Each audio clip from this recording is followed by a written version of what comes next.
r/ask Reddit. What was totally acceptable in the 90s that isn't acceptable now? Pilots allowing kids into the cockpit to have a look around and be ducking amazed. Joey, do you like movies about gladiators?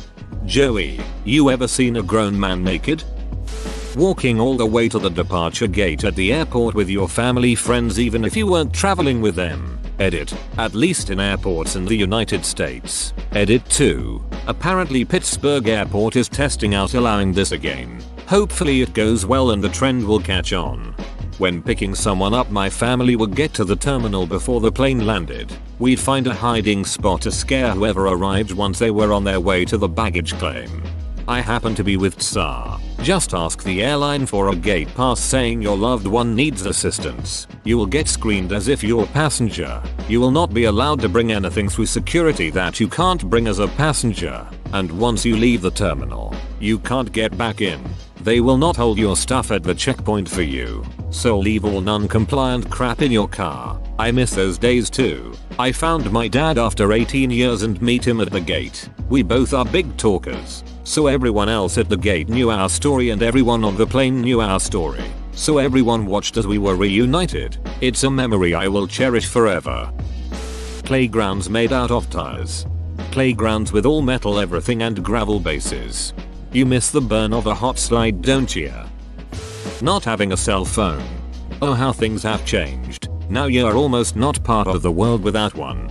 I'm only 25, but when I was a kid growing up, we didn't have cable television and there was one computer to share. And when I was a kid, I would read and make art. I was considered prodigious and go for bike rides. Ever since I got my own laptop around age 16-17, I stopped doing those things. And it got worse with smartphones and shit. Memes. Yesterday I took a no-tech daily reader book. I brainstormed some art ideas. Did some stretching. Felt better than I had in a while. Being unavailable. If you called someone and they weren't home, you were just shit out of luck. You had to wait for them to come back, or else find out where they went and physically present yourself at that location in order to speak to them. Nobody lost their ducking minds if you didn't have an answering machine, voicemail, or a second number where they could reach you. They simply tried to reach you again later.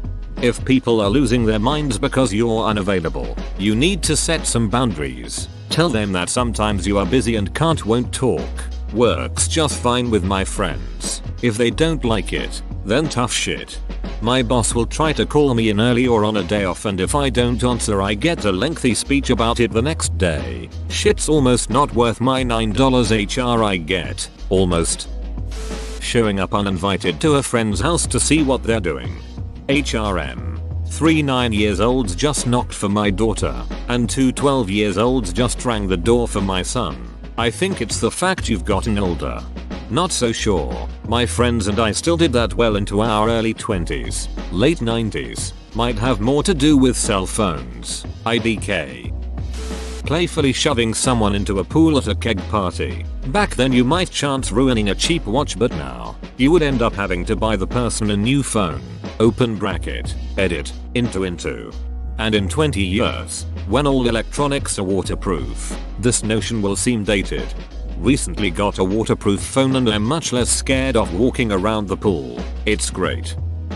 Calling something you don't like gay or retarded.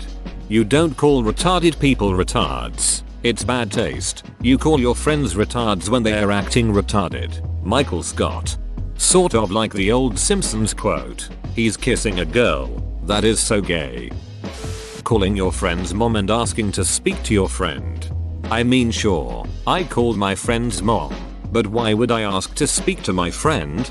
Now I call my friends and ask to speak to their moms. Someone knocking on your door randomly with GoldenEye and their N64 controller. What universe are you living in where you don't invite that ducker in and start blasting them in the face with the RCP-90, or hiding proxies in ammo boxes? Most dishonorable, most cowardly, most deadly, Kappa. Spiky hair. Frosted tips, bye bye. Climb aboard. We're on the train to Flavortown. Harvey Weinstein. Bill Cosby. Jerry Sandusky. Having an online persona and an IRL persona, thanks to Facebook. LinkedIn, and Google. That line between the digital world and the real world has all but been erased. Thanks to Reddit, I can still have internet friends. They're like IRL friends but fatter. You don't know, I could be Gal Gadot, sad basement dwelling man. Smoking indoors.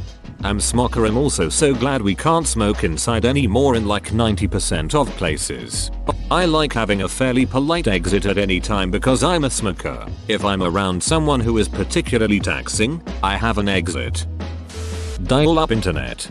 Oh, the sweet symphony. Bittersweet symphony? Yep, the Vev is another thing that was totally acceptable in the 90s. Having a main character in a sitcom act grossed out by homosexual public displays of affection.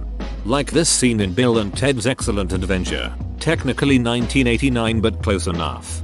Yep, I didn't realize how much it had changed until I recently rewatched episodes of Friends on Netflix, and some of the show's comments' treatment of homosexuality made me pretty uncomfortable. Worrying about Y2K. I was scared. My family partied like it was 1999. Haha, I remember laughing at all the people buying gallons of water at the store, but then secretly wondering if I should do the same. It was filmed in '84, but I saw Revenge of the Nerds in the 90s and it was still totally acceptable. But today selling naked pictures of someone to every kid on campus without their consent would land you in jail, not win you the head of the Greek council. Don't forget that he straight up raped that jock's girlfriend by pretending to be the jock. WTF. If this happened in real life in 2017, there would be news stories about this, like front page of Reddit, protests, college officers involved, press conferences, hearings. Leaving your kids home alone. JNCO jeans. I loved how thick the denim was on them. It felt good to wear jeans that didn't feel thin and cheap. Except if you got caught in the rain or something. Wet JNCO jeans weigh approximately 7 tons. Memorizing phone numbers. Walking into a business and asking for a job. Unplugging the internet to use the phone. Hiring people with little to no experience and training them in-house. My answer, use of the word, retard. My dad's answer, anything and everything that's funny. Using a VCR. Sadly, the full functionality of a VCR has never been perfectly replicated. A VCR storage was limited only by how many blank tapes you were willing to buy. When you recorded something with a VCR, you could watch it forever and on any TV with a connected VCR. For free. Now, you need to subscribe to DVR service, are limited by the amount of storage on the device, or a connected external disk if allowed. And if the device gets replaced or you unsubscribe switch services, all your recordings are gone. TLDR. VCRs were awesome. DVRs suck. Run your cable through a capture card and onto your computer. Terabytes of storage. Full HD recording. No stupid DVR limit. Done. Going to a friend's house unannounced. Oh, just realized that if I get an unscheduled knock on the door, I'm assuming serial killer or solicitation. I assume serial killer because my hoe doesn't allow solicitation. ASL 18th wherever you are. Send $$. Global hypercolor t-shirts. Having twin towers. Gay dating ads that say must be straight acting. Whoa. That was a thing? I can just imagine a flamboyant guy organizing a date from one. The ad said straight acting. Never said I was a good actor. To be fair, we still have mask for mask. Blowjobs in the Oval Office. Paying with D-marks in Germany. Playing outside until the street lights came on. Calling someone to chat. I hate people calling me just to talk. I can talk and be productive, and holding my phone to my ear while I pace through my house drives me crazy. If the interaction can be face to face, I'd rather it be other text so I can reply at my leisure. Letting your kids leave your eyesight for more than 30 seconds at a time. I couldn't be a parent these days. I'd want to raise my kids how I was raised. And that'll get you a CPS call due to a meddling concerned neighbor if you're not careful. Not really. Cases like that are so rare they end up in the news and people assume it's the norm, since news doesn't report local child unharmed after leisurely bike ride. Early I guess more 80s but drunk driving. My mom used to live in Florida and she tells stories about when she was in college she would always get drunk and drive home. I don't know if it was legal but it was completely unenforced at the time. I grew up in Minnesota and we used to drive the country roads drinking beer and having a little party in the car. We called them booze cruises. This was mid 80s. Rarely ever saw another car and we drove about 15 miles per hour the whole time. It was actually fun. Prior to calling someone multiple times without getting a response was pretty normal. So was looking someone up in the phone book. Beepers Pakers.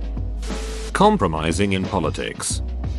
A dude dead offering kids a lift home. Says it's chucking it down with rain and they offer them a lift home. Ain't no way that's happening now. Purple ketchup.